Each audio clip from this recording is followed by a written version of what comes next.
The laughter stopped when my son lifted his glass. Not all at once, not cleanly.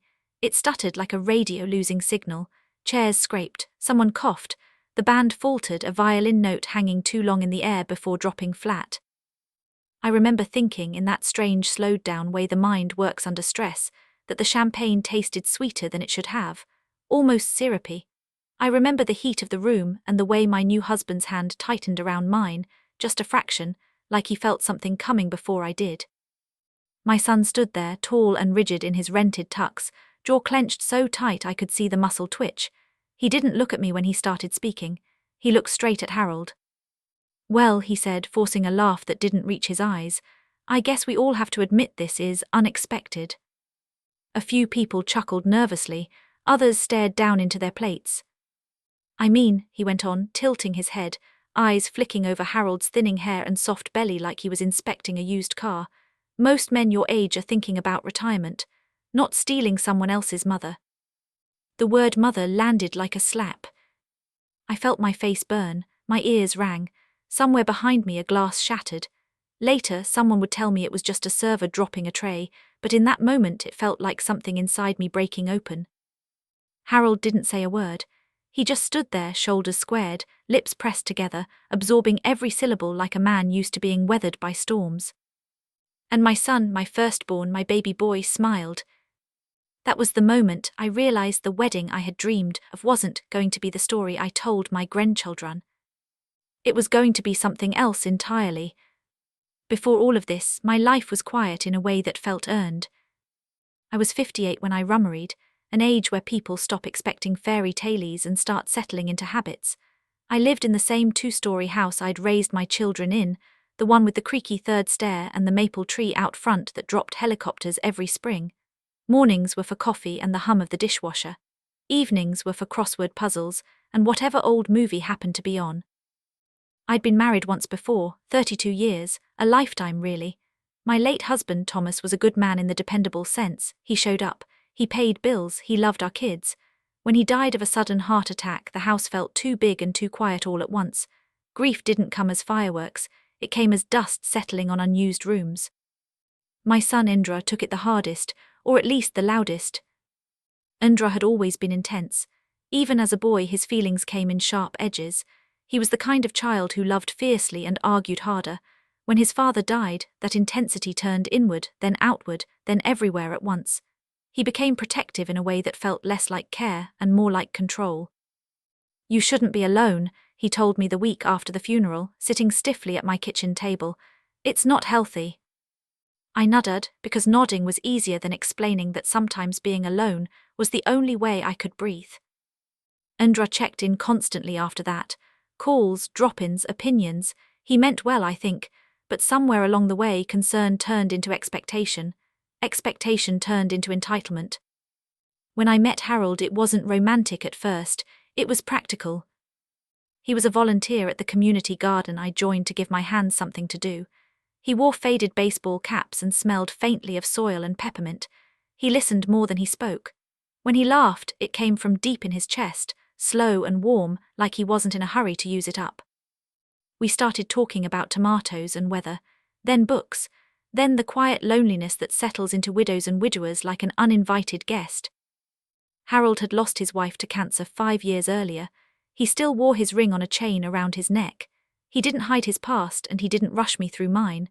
That mattered more than grand gestures ever could. Our first dinner together was unremarkable by movie standards. Soup, bread, soft jazz playing too low to notice unless the room went quiet. He asked before reaching for my hand, like consent was muscle memory for him. When I told Indra about Harold, I chose my words carefully. "I've been seeing someone," I said, keeping my tone light. "He makes me happy." There was a pause on the line, a long one. "How old is he?" Indra asked. 62. Another pause. "Does he need money?" "That one's strung." "No," I said evenly, "he has his own." Indra exhaled sharply. "Mom, you're vulnerable right now." I looked at the empty chair across from me, the one Thomas used to sit in. I thought about how vulnerability wasn't a phase, but a state we all live in, whether we admit it or not. "I'm allowed to live," I said quietly. He didn't argue then. He didn't have to. The disapproval was there, unspoken, like a shadow stretching across the room. When Harold proposed, it wasn't on one knee or in a restaurant. It was in my kitchen, early morning light slanting across the counter, the smell of burnt toast in the air. "I don't want to replace anyone," he said, voice steady but eyes nervous. "I just want to walk beside you, as long as we have." I said yes before he finished the sentence. Endra did not take the news well. He came over that night unannounced, anger radiating off him in waves. He paced my living room, hands clenched, eyes darting to the photos on the mantel like he was taking inventory of a life he thought he owned. "This is too fast," he said. "You didn't even consult me." I felt something harden in my chest then, not anger, resolve. "I'm not asking for permission," I said. "I'm telling you because you're my son, there's a difference." He scoffed. "You're embarrassing yourself." Harold wasn't there that night. I was grateful for it. Indra's words were sharp enough without an audience. The weeks leading up to the wedding were strained.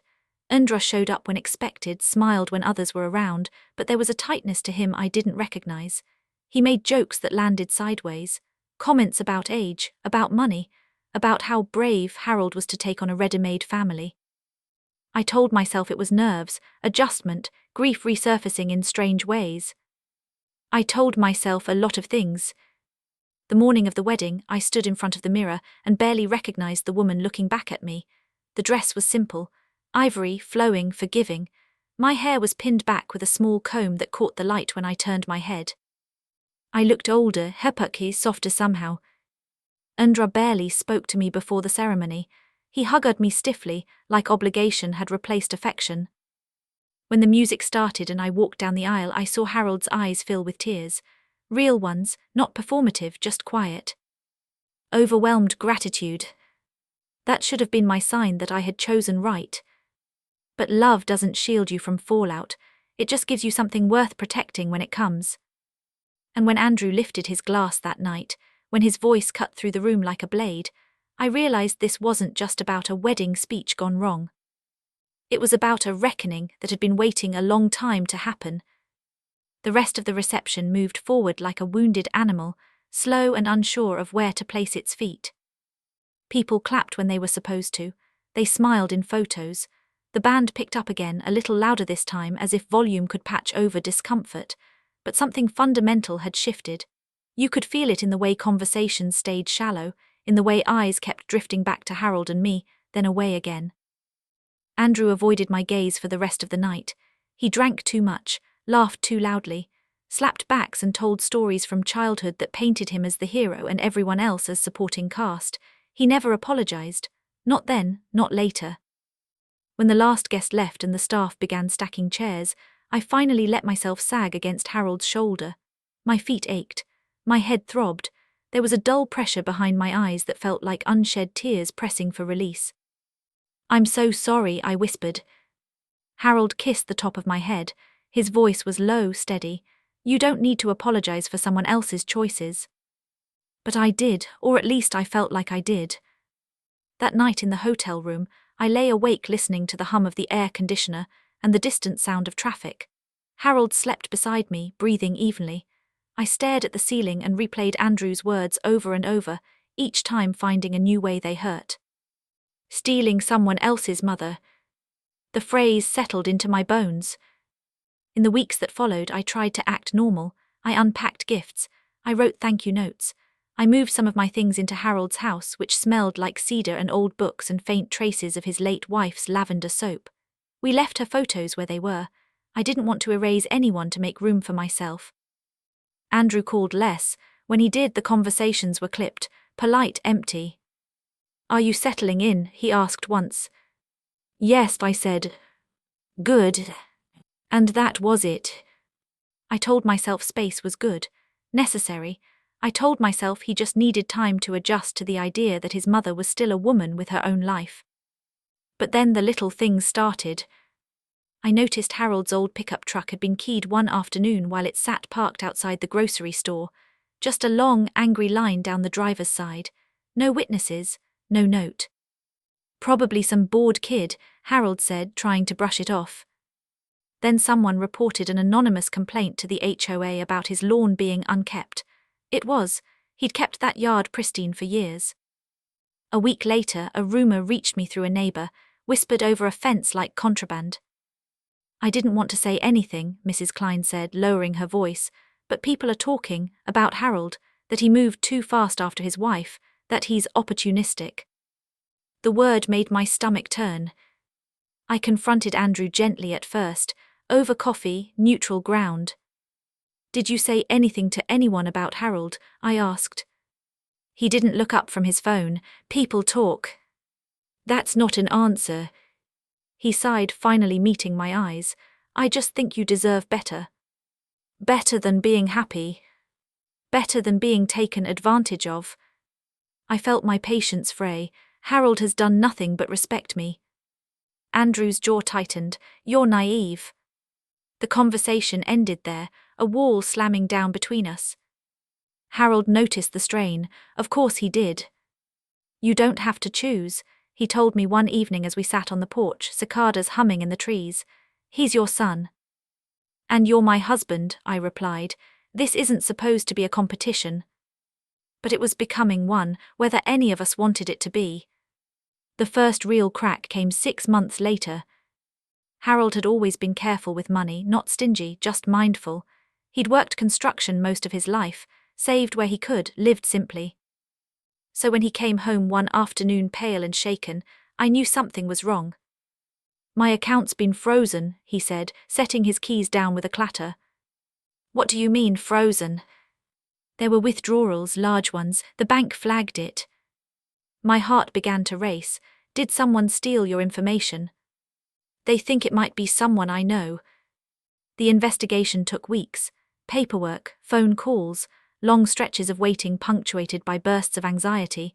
We went over every check, every transfer. The name that finally surfaced felt unreal when the bank officer said it out loud. Andrew. I stared at the man across the desk, his tie perfectly straight, his voice calm and practiced. That's not possible, I said. He wouldn't. But he had. Andrew had once helped Harold set up online banking when Harold upgraded his phone. He'd written passwords down just in case. He'd offered help freely, smiling, insisting it was no trouble. Over time, small amounts had been siphoned off, enough to fly under the radar at first, then more, enough to raise alarms. When I confronted Andrew, my hands shook so badly I had to sit down. Why? I asked, voice barely above a whisper. He didn't deny it. That hurt more than any lie could have. I needed it, he said, and he owes you. Owes me what? For taking Dad's place. That was when something in me finally broke cleanly in two. You stole, I said, from us. He shrugged, a gesture that felt foreign on his grown frame. I was protecting you. The police became involved, not because I wanted to punish my son, but because consequences don't disappear just because love is present. Harold was conflicted. He didn't want to be the reason my son faced charges. But Andrew didn't apologize, didn't show remorse. He doubled down, claiming injustice, betrayal, victimhood. The case moved forward. Word spread quickly. Family took sides. Some called me heartless. Others said it was about time Andrew learned that boundaries applied to him too. When the judge handed down the sentence, Andrew stood silent. Probation, mandatory counseling, restitution. No jail time, but the shame was public. His job put him on leave. Friends distanced themselves. The bravado he wore so easily before cracked under the weight of real consequences.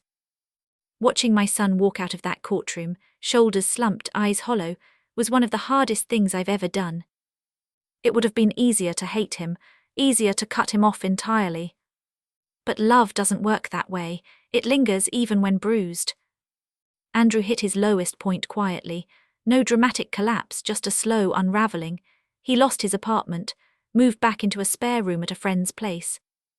Attended counseling begrudgingly at first, then with more sincerity as weeks passed. One afternoon, months later, he showed up at our door unannounced. He looked thinner, older, his eyes lacked their usual sharpness. I need help, he said. Harold stepped aside without hesitation. Watching my husband welcome the man who had tried to ruin him was humbling. It reminded me that strength doesn't always roar, sometimes it opens a door. Andrew apologized that night, really apologized, no excuses, no justifications. I was wrong, he said, voice breaking, about everything. Forgiveness didn't come all at once, it never does, it came in pieces, conversations, shared meals, long silences that weren't as heavy as before. Andrew began rebuilding, slowly, painfully. He took a job beneath his qualifications, paid restitution bit by bit, showed up when he said he would. Harold kept his distance at first, then gradually he let his guard down. Healing isn't neat, it's messy and uneven and full of backsliding, but it's possible. And as I watched my son confront the wreckage of his own making, I understood something important. Rock bottom isn't the end, it's a mirror. And not everyone is brave enough to look. Andrew stayed for dinner that first night he came back into our lives, though he barely touched his food. I had made roast chicken the same way I always did. Lemon, thyme, potatoes browned just enough to crack under a fork. The smell filled the house, familiar and grounding, but Andrew sat stiff at the table, shoulders hunched, eyes darting like he was waiting for someone to accuse him again. Harold bowed his head before eating, a habit he'd kept quietly since his first marriage. Andrew hesitated, then followed suit. That small gesture nearly undid me. No one spoke for a while, forks scraped plates. The clock over the sink ticked, steady and loud in the silence. "I start counseling again tomorrow," Andrew said finally. His voice was low, almost careful. "Court-ordered, but I'm taking it seriously." "That matters," I said, and I meant it. He nodded. I didn't know how angry I was until everything else was gone. I looked at his hands. They were rougher than I remembered, calloused in places that told a story of labor he'd never had to do before. Consequences leave marks, even when they don't show up on paper. After dinner, Harold cleared the plates without being asked. I noticed Andrew watching him, something unreadable passing across his face. Later that night after Andrew left, I sat on the edge of the bed and cried into my hands. Not the sharp, panicked crying from the wedding. This was slower, deeper, the kind that comes when you finally stop bracing. "I don't know if I did the right thing," I said to Harold. He sat beside me, his presence solid and warm. "You did the honest thing, sometimes that's all we get." The months that followed were uneven. Andrew showed up sober on time and quieter than before. The arrogance that used to fill every room he entered had drained out of him, leaving behind something raw and tentative. He didn't joke much anymore. When he did, he watched faces carefully, like he was learning how to belong again. He paid Harold back every cent, not all at once, in small, methodical payments that reflected his new job unloading trucks at a warehouse outside town. The work exhausted him. He smelled like sweat and cardboard when he came by, but there was dignity in the way he handed over each envelope. "I don't expect forgiveness," he said once, placing the money on the counter between us. "I just want to make it right." Harold nodded. "That's how it starts." Not everyone was as willing to move forward. My sister, Margaret, cornered me at a family barbecue and hissed, "I can't believe you chose a man over your own son." I didn't raise my voice, I didn't need to. I chose accountability. Andrew's still my son. Some friends stopped calling. Others leaned in closer, quietly admitting they'd had children who crossed lines too. Shame thrives in isolation. Community softens it. Andrew's lowest point came a year after the wedding. He called me late one night, his voice flat and distant. "I messed up." My heart clenched. "Are you safe?" "Yes," he said quickly. I lost my job." The warehouse had downsized. No warning, no severance. He'd been late twice that month, juggling counseling appointments and probation check-ins. "I don't know what I'm doing anymore," he admitted. "I keep trying and it keeps falling apart." I told him to come over. When he arrived, he didn't sit. He paced the living room like he used to, but slower now, hover. "I thought if I paid my debt, everything would go back to normal," he said, "but nothing feels normal." "That's because you're not the same person," I said gently, "and neither is the world." He stopped packing, looked at me, really looked. "I was so angry at you," he said, "for moving on, for being happy. It felt like a betrayal." "Of what?" I asked. He swallowed. "Of the version of you that needed me." There it was, the truth hiding under all that cruelty. I reached for his hand, he didn't pull away. I needed you as my son, I said, not my guardian, not my judge. He cried then, quietly. His shoulders shook and he covered his face like a child. I held him the way I used to when nightmares woke him at 3 in the morning. That was the night something shifted for real. Indra stopped seeing Harold as a threat and started seeing him as a person, a man who fixed loose hinges without comment, who left the porch light on when Indra drove home late, who never once threw his mistakes back in his face. Trust rebuilt slowly, in shared tasks, in small kindnesses, in the absence of ridicule. Indra found work again, not glamorous, steady. He started mentoring a younger coworker who reminded me of him before life sharpened its edges. Counseling turned from obligation into choice. One afternoon, I found Indra and Harold in the garage together, bent over an engine, grease on their hands. "Mom," Indra called out, smiling faintly, "you know this thing makes a weird noise when you turn left." Harold chuckled, "That's because it's older than both of us combined." They looked normal, not close, not tense, just two men sharpening space without resentment. I went back inside and let myself breathe. The real public consequence came unexpectedly. Indra's probation officer asked him to speak at a community program about financial abuse and family boundaries. At first he refused. "Why would anyone want to hear from me?" he asked. "Because you're the cautionary tale," I said, "and the redemption arc." He laughed weakly, then thought about it, then agreed. I sat in the back of that small community center, listening as my son stood at a podium and told strangers about entitlement, grief, and the damage unchecked anger can do. "I thought love meant control," he said. "I was wrong." Some people cried, others nodded. No one clapped loudly. It wasn't that kind of talk. Afterward, a woman approached him, thanking him for giving her words she hadn't had for her own situation. Indra came over to me, eyes shining. That felt different. "Purpose will do that," I said. Healing didn't erase the past. The wedding speech still lived in my memory, sharp as ever, but it no longer defined us. Harold and I celebrated our second anniversary quietly. Dinner at home, a candle flickering between us, the maple tree outside shedding leaves like it always had. Indra sent a card, simple, handwritten. "Thank you for not giving up on me." I placed it on the mantel, next to photos old and new, a family reshaped, not broken. Sometimes I think about that moment at the wedding, when laughter died and truth stepped forward uninvited. I used to wish I could erase it. Now I understand it was the beginning. Pain has a way of dragging hidden things into the light. What you do with that light determines who you become. Indra hit rock bottom, and in doing so he found something solid enough to stand on. So did I. Time has a way of testing whether change is real or just well rehearsed. The months after Indra spoke at that community program were quieter, but not easier. Growth rarely announces itself with relief. It shows up as effort, repetition, choosing differently on days when old habits feel more comfortable. Indra stayed consistent, that mattered. He found steadier work at a small logistics company, nothing flashy, but his supervisor valued punctuality and honesty more than charm. Indra came home tired, shoulders slumped, hands rougher by the week. He complained less, listened more. For the first time in years, he asked questions without waiting to argue. "How do you and Harold decide things?" he asked one evening while we cleared dishes. I smiled faintly. "We talk, then we listen, then we talk again." He nodded like he was storing the information somewhere important. Harold remained cautious. He was kind but measured. Trust, once cracked, doesn't rush back just because remorse shows up on time. Still, I noticed small things. Harold began asking Indra for help with errands. Indra started bringing coffee for both of us when he stopped by.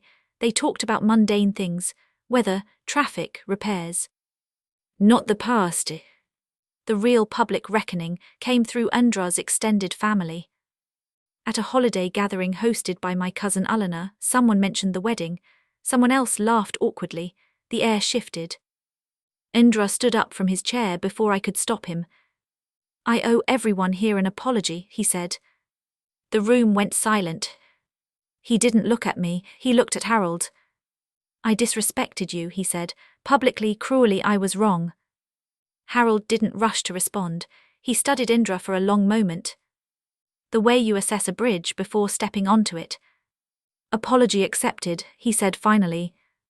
That was it, no speech, no lecture. Andrew turned to the room. And I hurt my mother, I let my grief turn into entitlement, I'm working on it. No one clapped, that wasn't the point. But something eased, you could feel it, conversations resumed, plates clinked. A few relatives came up later and hugged Andrew quietly, others kept their distance. Consequences don't disappear just because accountability arrives, they soften, slowly. Later that night, Andrew sat beside me on the couch, staring at his hands. I didn't realize how many people I embarrassed you in front of, he said. You see it now, I replied, that's what matters. I don't want to be that man anymore. Then don't be, I said simply. The following spring brought unexpected news. Harold was offered a supervisory role at a new construction project. More responsibility, more visibility, he hesitated. I don't need it, he said, we're comfortable. But I knew what he wasn't saying. Visibility had once made him vulnerable. He worried about reopening wounds. You're allowed to succeed without apology, I told him. He took the job. At the opening ceremony, Andrew stood off to the side, hands in his pockets, watching Harold speak with quiet authority. When it was over, he approached him. You did good, Andrew said. Harold nodded, thank you. That was the first time Andrew had praised him without reservation. Not long after, Andrew invited us to dinner at his small apartment. It was sparsely furnished. Folding chairs, a borrowed table, but he'd cooked, actually cooked. Burnt garlic lingered in the air. I googled it, he admitted sheepishly. We ate, we laughed, we argued about a movie ending, normal things. At one point, Andrew cleared his throat. I want you both at my probation review, he said, if you're willing. Harold looked at me, I nodded. The hearing was brief. The officer read off compliance records, counseling attendance, restitution completed early. You've done well, she said, don't waste it. Andrew exhaled like he'd been holding his breath for 2 years. Outside the building, he turned to Harold. I know I can't undo what I did, he said, but I want you to know I'm glad you're here, with her, with us. Harold's eyes softened, I am too. That was the moment I knew we had crossed into something new, not perfect, but honest. Healing didn't mean pretending the past never happened. It meant learning how to live without letting it lead. The resolution came quietly. One afternoon, Andrew asked if he could look through old photo albums, the ones from before his father died. We sat together on the living room floor, pages spread around us. He lingered on a picture of Thomas holding him at a baseball game. I was scared, Andrew said. When you moved on, it felt like losing him again. I touched the photo. Love isn't a limited resource, it grows, even when it changes shape. He nodded, I see that now. Later, Harold joined us. He didn't interrupt. He just sat with us, present. That night after Andrew left, Harold took my hand. You did something brave, he said. So did you. He shook his head. Letting someone face consequences doesn't mean you stop loving them. You taught him that. I thought back to the wedding, to the sharp laughter, the public humiliation, the way I'd felt exposed and small. I wouldn't relive it, but I wouldn't erase it either. Because it forced truth into the open, and truth, while painful, gives you something real to build on. Families don't break because of conflict. They break when conflict is buried instead of faced. Andrew didn't become a different person overnight. He became a more honest one, and in doing so he gave me my son back, not the boy I raised, the man he chose to become. I learned something too. That being a mother doesn't mean shrinking yourself to make others comfortable.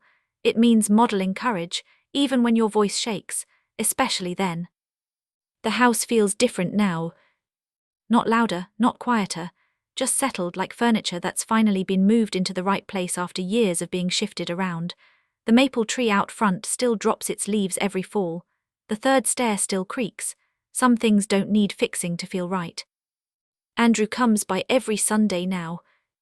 Not out of obligation, out of choice.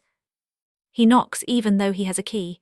brings bread from the bakery near his place or a bag of apples he claims were on sale but probably weren't. He helps Harold with projects around the house, paints, fixes hinges, listens. Sometimes the three of us sit at the kitchen table long after dinner is finished, mugs cooling in our hands, talking about nothing important. Those moments feel precious in a way that only comes after you've nearly lost them. One evening, Andrew stayed behind after Harold went out to check the grill. "I used to think strength meant control," Andrew said, staring into his cup. "Being right, being in charge." I waited. I didn't know it could look like restraint, like letting someone live their life without trying to own it. I reached across the table and squeezed his hand. "We learn when we're ready." He nodded. "I wish I'd learned sooner." "So do I said, "but we're here now." That's the truth I've come to rest in. We don't get to rewrite the moments that hurt us. We only get to decide what they turn us into. My wedding will never be remembered for the flowers or the music. It will always carry that moment when my son stood up and tried to tear down the man I loved. For a long time, that felt like a stain I couldn't wash out. Now I see it differently. It was the beginning of honesty. Andrew had to lose the illusion that he knew what was best for everyone else. He had to face the cost of entitlement. He had to sit in the discomfort of consequences long enough for humility to take root. And I had to learn that loving your child doesn't mean shielding them from accountability. Sometimes the most loving thing you can do is step back and let reality speak. Harold and I are still married, still ordinary, still choosing each other every day. He never asked me to choose between him and my son. He trusted me to hold both truths, that love can expand, that respect is non-negotiable. I watch Andrew now, steadier on his feet, more careful with his words, and I don't see failure when I look at him. I see a man who fell hard and stood back up differently. If there's a lesson in all of this, it's this. Boundaries are not punishments, they're invitations, invitations to grow, to change, to come back better than before. And sometimes, the moment that breaks your heart open is the same one that finally lets the light in. So let me ask you something. If the person you loved most hurt you publicly, would you have protected them from the consequences, or trusted that facing them might save them in the end? If this story touched you, consider sharing it with someone who might need it. And if you'd like to hear more stories like this, you know where to find me. Until next time, take care of your heart.